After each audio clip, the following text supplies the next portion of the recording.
देखिए, आज हम लोग पढ़ने जा रहे हैं दो चर वाले रैखिक समीकरण युग्म का हल। लेकिन दो चर वाले रैखिक समीकरण का जो युग्म आज हम हल करने जा रहे हैं, वह जो हल होगा उस पे हम विधि अप्लाई करते हैं वज्र गुणन विधि द्वारा। इसलिए इस वज्र गुणनखंड के वज्र गुणन विधि के लिए हम प्रश्नावली नंबर 3.4 को लिए हैं। जैसा कि आपके बुक में जो प्रश्नावली 3.4 है, उस प्रश्नावली के पूरे सवाल को हमें वज्र गुणन विधि द्वारा ही क्या करना है, हल करना है। वज्र गुणन विधि अप्लाई करने से पहले सबसे पहले मैं आपको वज्र गुणन विधि की शर्तों को बतला देता हूँ। शर्तें क्या होती हैं, रूल्स क्या होते हैं, नियम क्या होते हैं। पहले तो बात ना करो, यहाँ पर देखो। नियम ये होता है कि अगर मान लिया जाएगा कि यदि a1x plus b1y plus c1 बराबर 0 तथा a2x plus b2y plus c2 equal to 0 हो, तो अगर हम मानकर चलते हैं कि हमारे पास दो चर वाले रैखिक समीकरण का युग्म यह है, यानी एक समीकरण यह दिया है और एक समीकरण यह दिया है, यानी हमारे पास समीकरण अगर ax1 plus b1y plus c1 equal to 0 और a2x plus b2y plus c2 equal to 0 हो, तो ऐसे समीकरण में x और y का मान हम कैसे निकालते हैं, इसके लिए सूत्र बनता है वज्र गुणन विधि। इसका सूत्र बनता है कि x अपान b1c2 माइनस b2c1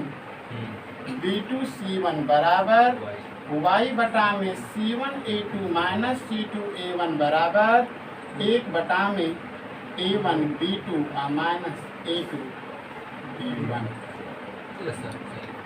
ये आपका फार्मूला है।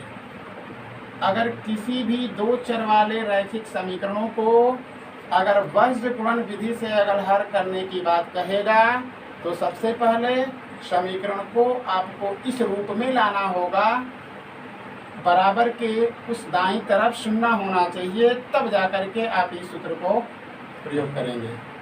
और दूसरा सूत्र, अगर इस कंडीशन में आपका जो युग्म है इस कंडीशन में ना हो करके यदि समीकरण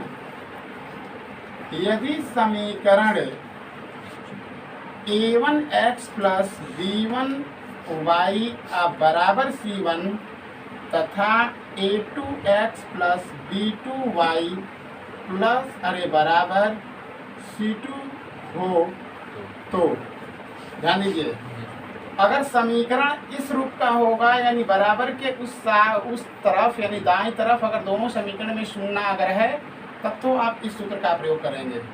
अगर समीकरण आपके इस रूप का होगा a1x plus b1y plus c1 तथा a2x प्लस b2y बराबर c2 होगा, तो इस कंडीशन में आपको सूत्र यही यूज करना है। बस केवल जहाँ पे आप एक लिखे हैं वहाँ पर एक ना होकर के -1 हो जाएगा। इस स्थिति में आप वज्र गुणन विधि अप्लाई करते समय फार्मूला यूज करेंगे x बटा में b1c2 माइनस b2c1 बराबर y बटा में c1a2 माइनस c2a1 बराबर। यहाँ पे जब बराबर की इस साइड में अगर शून्य हो गया तो यहाँ पर 1 बटा में इस चीज़ को लिखेंगे। अगर c1 और c2 बराबर की दूसरी तरफ है तो यहाँ पर आपको अब ऋण 1 लगा करके a1b2 माइनस a2b1 का क्या करना है, प्रयोग करना है। उस कंडीशन में अब सूत्र आपको ये लगाना है, ठीक है। इसी सूत्र के अनुसार हम अपने सारे प्रश्नों को हल करेंगे, जो हमारी प्रश्नावली 3.4 में पुश करवाएं प्रश्नावली जो। चलिए, अब आप अपनी प्रश्नावली 3.4 से जो भी सवाल हों उस सवाल को आप पूछ सकते हैं। सवाल बोलिए, कौन सा पूछ रहे हैं? चौथा। प्रश्नावली 3.4 का चौथा सवाल बुक दीजिए हमें। देखिए, प्रश्नावली 3.4 का ये सवाल नंबर पूछ रहे हैं, कौन सा? पहला का चौथा पॉइंट। देखें ध्यान से, ये क्वेश्चन किए हैं हमसे क्वेश्चन नंबर 1 का चौथा सवाल। इसमें सवाल दिया है कि निम्न रैखिक समीकरण के युग्म को वज्र गुणन विधि से हल कीजिए।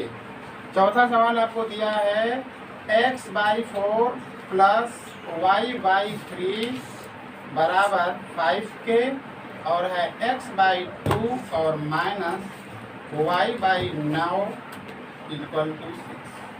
मतलब सवाल दिया है आपका x बटा में 7 धन y बटा में 3 बराबर 5, x बटा में 2 माइनस y बटा में 9 बराबर 6। यह जो हमारा सवाल है, इस सवाल को हमें वज्र गुणन विधि से क्या करना है, हल करना है। और वज्र गुणन विधि को हल करने से पहले इसको हमें करना क्या होगा, इसके मूल रूप में लाना होगा। तो ये पहला समीकरण हमारा है, ये समीकरण हमको दिया है पहला समीकरण x/7 x बटा में 7 प्लस y बटा में 3 बराबर 5 के। अगर इसको हल कर लेते हैं आप तो एलसीएम 21 होगा।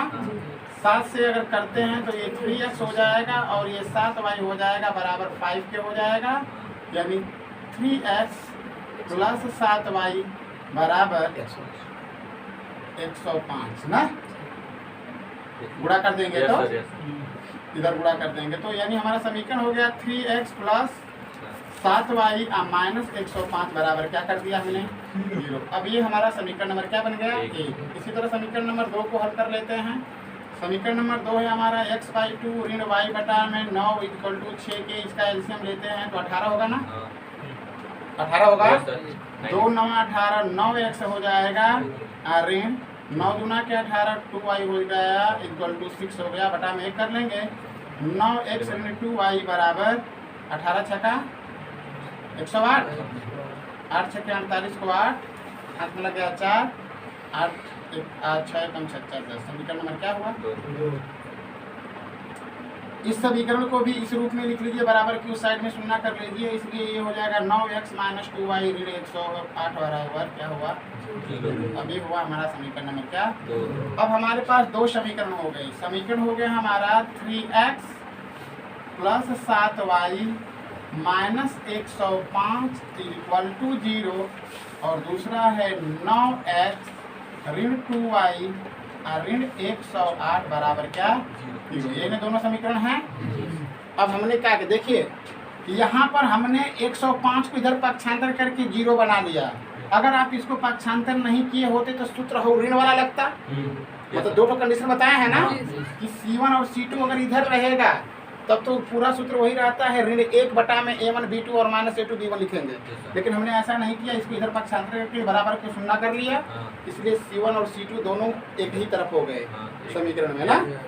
इसलिए लिखेंगे वज्र गुणन विधि। तो सबसे पहले लिखेंगे इसमें A1 यहाँ पर लिखेंगे कि समीकरण 1 से, समीकरण 1 से A1 का मान 3, A2 का B1 का मान 7 और C1 का मान माइनस 105। देखिए ध्यान दो, ये समीकरण 1 है तो समीकरण 1 का रूप आपको हमने बताया था ना कि A1x plus B1y plus C1 equal to 0 होता है। तो समीकरण 1 आपका है क्या 3x प्लस 7y ऋण 105 बराबर 0। अगर इस समीकरण की तुलना अगर इसके मूल रूप से करते हैं तभी ना आपको A1 B1 और C1 पता चलेगा। तो A1 का मान हमने 3 देखा तो 3 लिख दिया, B1 का मान 7 दिखाई दिया तो 7 लिख दिया, उसी तरह C1 का मान दिखाया 105 तो हमने 100 क्या लिख दिया 5। उसी तरह यह जो दूसरा समीकरण है, इस समीकरण में कन्फर्म है कि A2 B2 और C2 का मान है। तो A2 का मान क्या हो जाएगा, तो यहाँ पर लिखेंगे कि समीकरण 2 से A2 is equal to 9, B2 is equal to -2 और C2 इज इक्वल टू ऋण 108। अब सूत्र लिखेंगे वज्र गुणन विधि। वज्र गुणन विधि सूत्र हम अपना लिख लेंगे x बटा में B1 C2 minus B2 C1 बराबर y बटा में C1 A2 minus C2 A1 बराबर 1 बटा में A1 B2 minus A2 B1। ठीक है। अब इसमें केवल मान रखते जाना है x बटा में। अब मान को देखकर ध्यान से रखिएगा, B1 C2, B1 दिख रहा है और C2 भी दिख रहा है, तो इसका मतलब कन्फर्म है कि 7 गुणते ऋण 108 एक कोष्टक में होगा ऋण।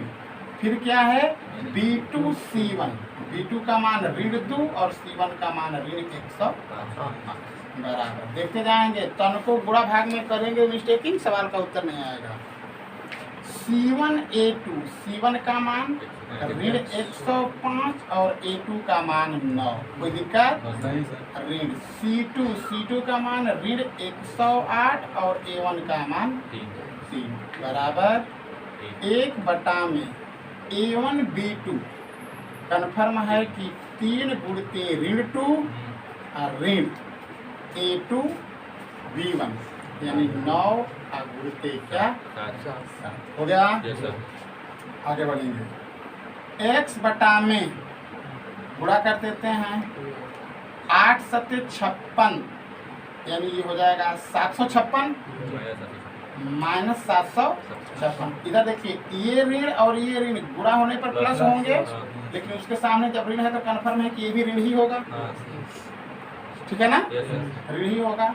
अब गुणा करेंगे तो ये हो जाएगा 5 गुना के 10, 210 होगा ना, 210 बराबर y में इसको कर लीजिएगा। क्या करते हैं 9 पच्चे 45, 945 हो गया, ध्यान से देखते जाना। और ये है धन, ये ऋण है और ये है ऋण, करेंगे तो क्या हो जाएगा धन 327 29 27 3 कम 3 बराबर 1 में 3 दूना के 6 और ये हो जाएगा ऋण 9 सत्ते 30 3 नंबर 24। हाँ सॉरी, देखिए यहाँ पर जब हमने गुणा किया है तो 3 का पढ़ा 8 में पढ़ेंगे तो 3 नंबर 24 होगा, ठीक है। अब आगे बढ़ते हैं। अब क्या हो गया आगे देखो, x में ये दोनों चीजें जो हैं ऋण दिख रही हैं, इसको ऋण ऋण को करेंगे तो ऋण ही होगा, और इसको जोड़ते हैं तो 6 और 0 6, 5 और 1 6 और 7 2 क्या हो गया 9। x में ऋण 966 बराबर y में ऋण हो जाएगा, ये अधिक है। अब 945 में से 324 को क्या करना है घटाएंगे, 1 हो जाएगा और 2 हो जाएगा और 6 हो जाएगा, यही हो जाएगा 621 बराबर 1 में इसको करेंगे तो ऋण 69। अब ये आपका मूल समीकरण आया। अब समीकरण हमारा क्या आ गया, x में ऋण 966 बराबर y में ऋण 621 बराबर 1 में ऋण 69।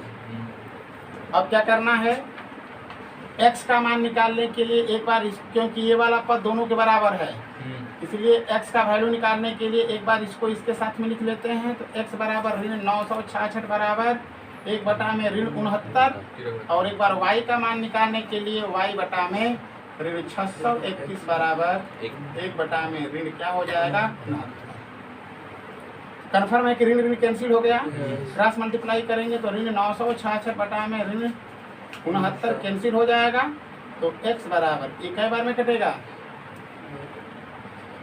काट कर देख लीजिए 966 है, इसमें 69 का भाग देंगे, एक बार ले जाएंगे 14, ये हो जाएगा 69, ये हो जाएगा 9 7 16 और 8 में से 6 गया 2 और 6 ठीक है ना, 4 ले जाएंगे, 4 9 36 को 6 हाथ में लगा 3 24 3 27 ठीक है ना। अगर इसको कटेंगे तो ये 14 बार में कट जाएगा, यानी x का वैल्यू कितना आ गया 14। इसी तरह y का वैल्यू निकाल लेंगे तो y बराबर ऋण 621 में ऋण 69 ठीक है ना। तो y का मान कितना आएगा, ऋण ऋण से काट देंगे, कितना हो जाएगा 9 बार में। देखो 99 को एक हाथ में लगाया 8 और 9 छक्के 54 54 और 8 62। तो इसका मतलब 9 बार में, यानी यही जो आपका मान हुआ यही आपका आंसर हो गया। x का वैल्यू 14 होगा और y का वैल्यू क्या होगा 9 होगा। ठीक है, अब उसके आगे जो सवाल, हाँ देखें प्रश्नावली 3.4 का मैं दूसरा क्वेश्चन ले रहा हूँ, दूसरे का पहला टॉपिक। क्वेश्चन नंबर 2 देखें और दूसरे का जो पहला पॉइंट है उस पॉइंट को देखें। इन दोनों समीकरणों को भी हमें वज्र गुणन विधि द्वारा ही क्या करना है, हल करना है। समीकरण हमारा दिया हुआ है ax plus B y, ax plus B y equal to a का वर्ग, पहला समीकरण हमको दिया है, और दूसरा समीकरण हमारा है bx माइनस ए वाई और बराबर क्या है ए बी ए है। ये हमारा दूसरा समीकरण है। अगर आपकी इच्छा होगी तो इस समीकरण में यह जो बराबर के उधर पक्ष दिया हुआ है उसको पक्षांतर भी कर सकते हैं। तो इस कंडीशन में अगर हम चलते हैं तो देखिए ये हो जाएगा हमारा ax plus B Y minus A का वर्ग इक्वल टू 0, और इसका हो जाएगा bx minus a y minus a b equal to क्या हुआ, ये समीकरण 1 है, ये समीकरण 2 है। इसलिए समीकरण 1 जो ये हमारा है और ये हमारा समीकरण जो 2 है, इसमें से हम मान निकाल लेते हैं। तो समीकरण 1 से a1 का मान a दिख रहा है, b1 का मान b दिख रहा है, लेकिन c1 का मान आपको माइनस a का वर्ग दिख रहा है समीकरण 1 से ना। और ये जो समीकरण 2 है उसमें से अगर आप a2 का मान दिख रहे हैं तो b मिल रहा है, b2 का मान दिख रहे हैं तो ऋण a मिल रहा है, और c2 का मान माइनस a भी मिल रहा है। किसी को कोई दिक्कत है तो बोलो। अब हम वज्र गुणन लगाते हैं। वज्र गुणन विधि फार्मूला लिख देते हैं। फार्मूला कौन सा लिखेंगे पता हो ही गया, क्योंकि आपने बराबर की उस साइड में सुना कर लिया है। इसलिए वज्र गुणन का प्रयोग करते समय आप लिखेंगे कि x बटा में b1 c2 minus b2 c1 बराबर y बटा में c1 a2 minus c2 a1 बराबर 1 बटा में a1 b2 और माइनस a2 b1। फार्मूला यही होगा। ठीक है, अगर आप यहाँ पे इसको पक्षांतर इस साइड में नहीं किए होते तो यहाँ पे क्या लगा लेते, माइनस लगा लेते, लेकिन आपने पक्षांतर कर दिया है तो प्लस वाले को लगा लेंगे। अब मान केवल हम रखते चले जाएंगे। मान रखते हैं तो इधर देखिए x बटा में मान रखो, यहाँ ब्लैक बोर्ड की तरफ, अरे व्हाइट बोर्ड पर देखें, b1 का मान दिख रहा है ना b, तो b कर दिया, अब गुणते कर दिया। c2 का मान दिख रहा है ऋण ab, तो ऋण ए बी हो गया, ये हमने लिख दिया b1 c2 का मान। ठीक है, अब आगे चलते हैं तो आगे हमारा लग गया ऋण b2 का मान हमको ऋण ए दिख रहा है, और c2 का मान हमको क्या दिखाई दे रहा है, c1 का मान माइनस ए का वर्ग। देखिए ध्यान से b2 का मान ऋण ए है, और c1 का मान माइनस ए का क्या है वर्ग, बराबर y बटा में c1 a2। इसका मतलब c1 का मान हो जाएगा ऋण a का वर्ग गुणते a2 का मान b, बंद कर लिया गया। ऋण c2 का मान दिख रहा है आपको ऋण ab और गुणते a1 का मान a है, कोष्टक बंद हो गया, बराबर 1 बटा में a1 b2 का मान a है और गुणते b2 का मान माइनस a है। ऋण लगा लेंगे, a2 का मान क्या है b और गुणते b1 का मान क्या है b है। हो गया। अब आगे चलिए, देखिए ये सवाल कोई कठिन नहीं होते, बस इसके चिन्ह को सही ढंग से लिखें और चिन्हों का सही गुणा करके लिखें, सवाल आ जाएगा। x बटा में देखो ध्यान से, जब हम b का गुणा ऋण ए बी में करेंगे कन्फर्म है कि यह ऋण ए बी का वर्ग मिलेगा। देखिए इन दोनों का जब आप गुणा करेंगे तो ये प्लस बनेगा, लेकिन आगे है माइनस, तो ये हो जाएगा माइनस ए का पावर क्यूब, मिल गया। आगे जब चलते हैं तो ये हो जाएगा हमारा y और बटा में इसका गुणा इसमें करते हैं तो ये हो जाएगा ऋण ए का वर्ग b। अब इधर देखो, इसका जब गुणा इसमें करेंगे तो कन्फर्म है कि हम मिलेगा माइनस ए का वर्ग b, लेकिन आगे माइनस है तो ये हो जाएगा प्लस ए का वर्ग b, ए का वर्ग b, ए का वर्ग b। देखिए मान सही रखे हैं ना। C1 का मान ऋण a का वर्ग b, अरे a का वर्ग, और A2 का मान B ठीक है। ऋण C2 का मान ऋण AB और A1 का मान, ठीक है, बराबर 1 और बटा में इधर कर लेंगे, ये हो जाएगा ऋण A का वर्ग, ठीक है, और ये हो जाएगा माइनस B का वर्ग, ठीक है। अब इस चीज को अगर हल करते हैं तो आपको क्या नजर आ रहा है? ये दोनों पद तो कटते हुए नजर आ रहे हैं। ये दोनों पद कट रहा है, कहीं मिस्टेक नहीं ना है? देखिए 0 भी आया था। चलिए ठीक है, तो आगे बढ़ते हैं। ये हो गया आपका x बटा में, अब यहाँ पे सवाल को लिख लीजिए, उठाइए यहाँ पे। ये हो जाएगा आपका x बटा में ऋण AB का वर्ग माइनस A का पावर 3 बराबर y हो गया, बटा में A का वर्ग B माइनस A का वर्ग B और प्लस A का वर्ग B बराबर, ये हो जाएगा 1 और बटा में ऋण A का वर्ग और ऋण B का वर्ग। फिर वही काम करना है। ये वाला पद दोनों के बराबर है, तो x का वैल्यू निकालने के लिए एक बार इसको इसके साथ में ले लेंगे और y का मान निकालने के लिए एक बार इसको इसको ले लेंगे। तो ये हो जाएगा हमारा x बटा में ऋण AB का वर्ग ऋण A का पावर 3 बराबर 1 बटा में ऋण A का वर्ग ऋण B का वर्ग, और दूसरे के लिए हम लिखेंगे y बटा में ऋण A का वर्ग B और धन A का वर्ग B बराबर 1 बटा में ऋण A का वर्ग ऋण B का वर्ग। तो कन्फर्म है कि ये कट गया, तो y बराबर 0 बराबर 1 बटा में ऋण A का वर्ग ऋण B का वर्ग। तो कन्फर्म है कि y का मान तो क्या हो गया? 0 हो गया। x का मान अगर निकालते हैं तो x बराबर ऋण AB का वर्ग और ऋण A का पावर 3 और बटा में ऋण हो जाएगा A का वर्ग ऋण B का वर्ग, ऋण B का वर्ग। अब क्या करेंगे, इसमें से ऋण A को कॉमन कर लीजिए। ऋण A को अगर आप कॉमन करते हैं तो यहाँ पर बचता है B का वर्ग धन A का वर्ग, और नीचे से ऋण को कॉमन कर लें A का वर्ग धन B का वर्ग। ये पद कट गया, ऋण ऋण से कट गया, x का मान क्या हो गया? 0। इस तरीके से आंसर हमारा, अरे x का मान 1 होगा, इसलिए आंसर हमारा हुआ x बराबर 1 और y बराबर क्या? 0।